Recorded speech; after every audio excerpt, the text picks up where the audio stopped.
आज आप सबको हमने इसीलिए बुलाया है कि कुछ दिन पहले आप सबको मालूम है कि 11 तारीख को एक बहुत ग्रूसम इंसिडेंट हुआ किश्तवाड़ में, जहाँ पर एक लेडी और उसके 2 बच्चे जो हैं आग में झुलस के मर गए। एक बहुत बड़ा क्योस फैला सोसाइटी में, और जो एक चीज़ अपेयर हो रही थी कि एक्सीडेंटल डेथ्स हैं जो कि जलने की वजह से हुई हैं, with meticulous investigation of the district police Kishtwar हम लोग इस नतीजे में पहुँचे हैं कि ये मर्डर है। और ये जो इंक्वेस्ट प्रोसीडिंग्स हमने इनिशिएट की थी उसको हमने कन्वर्ट किया है मर्डर में।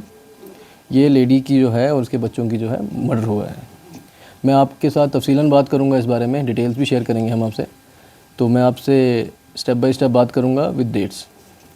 11 तारीख का वाक़ा है, 11 नवंबर 2024 सुबह 5 बजे के करीब हमें कॉल आता है पुलिस पोस्ट द्रबशाला में। टेलीफोनिकली इन्फॉर्मेशन रिसीव होती है कि खुर्शीद अहमद, जो कि मोहम्मद रमज़ान का बेटा है, रेजिडेंट ऑफ बादात जासर द्रबशाला, उनके घर में आग लगने की वजह से उनकी वाइफ नाजिया और उनके 2 बच्चे आमना बानो और रिज़ान अहमद की मौत हो चुकी है।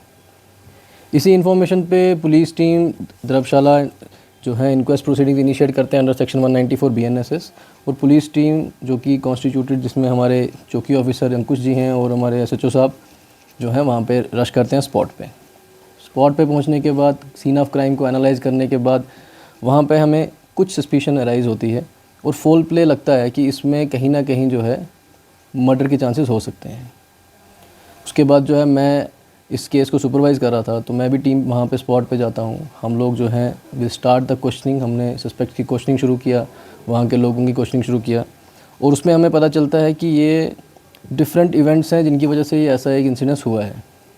आपको मैं बताना चाहूँगा कि क्वेश्चनिंग पे हमें ये चीज़ पता चलती है कि जो ये खुर्शीद अहमद है, इसकी 2 शादियाँ हुई हैं। एक नाजिया जो जिनकी फोत हो गई है, जो जिनकी डेथ हो गई है, और दूसरी लड़की है जिसका नाम है, क्या नाम उसका, आमना बेगम, जो कि हमारी मेन सस्पेक्ट है। आसमा बेगम जो कि हमारी मेन सस्पेक्ट है। तो आसमा बेगम ने, इस खुर्शीद ने आसमा बेगम के साथ पिछले 1 साल पहले शादी की है और इसके साथ वाक़ई शादी की थी।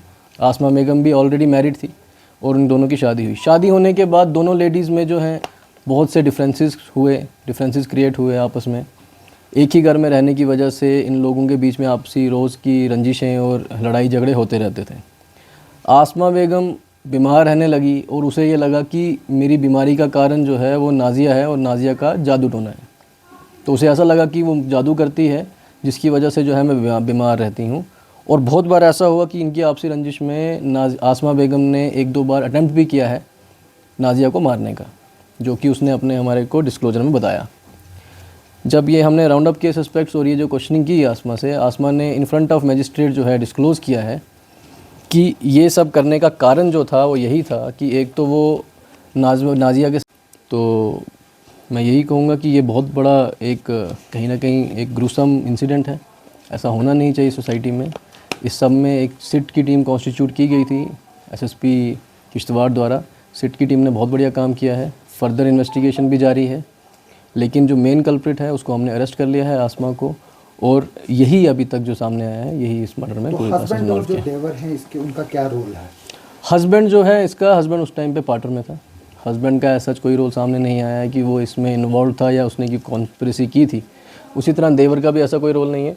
देवर वॉज द फर्स्ट पर्सन जो वहाँ पे घर जाके जिसने सबसे पहले दरवाज़ा और खोला और आग बुझाने की कोशिश की।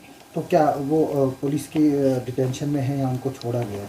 नहीं, हमारी डिटेंशन में अभी तक कोई नहीं है, क्योंकि ये एक इंक्वेस्ट प्रोसीडिंग्स थी। इंक्वेस्ट में हम किसी को अरेस्ट नहीं कर सकते, लेकिन हाँ, अब क्योंकि हमने इंक्वेस्ट को कन्वर्ट कर दिया है मर्डर में, तो अब आसमा मानो जो है शी इज़ अरेस्टेड, हमने उसे अरेस्ट किया। कहा तो यही जा रहा है? नहीं, ऐसा कुछ नहीं है सर। जो पेट्रोल लाया गया है वो बताया जाता है ठाठी से लाया गया। मैं अभी डिस्क्लोज़ नहीं कर पाऊँगा, क्योंकि ये मैटर ऑफ इन्वेस्टिगेशन है। अगर ये चीज़ें मैं बताऊँगा कहाँ से लाया, किससे लाया, तो मे बी जो है हम पूरी तरह से एविडेंसेस को कलेक्ट ना कर पाए। तो वो आइडेंटिफाइड हो चुके हैं? ये सब आइडेंटिफाइड है। विद इन डेज़ हम वो सारी कार्रवाई कंप्लीट कर लेंगे। एविडेंसेस हमारे पास डिस्क्लोजर है, डिस्क्लोजर के बाद हमने रिकवरीज करनी है, लेकिन मैं अभी आपको वो नहीं बता सकता क्योंकि that is a matter of investigation. But मैं वो भी डिस्क्लोज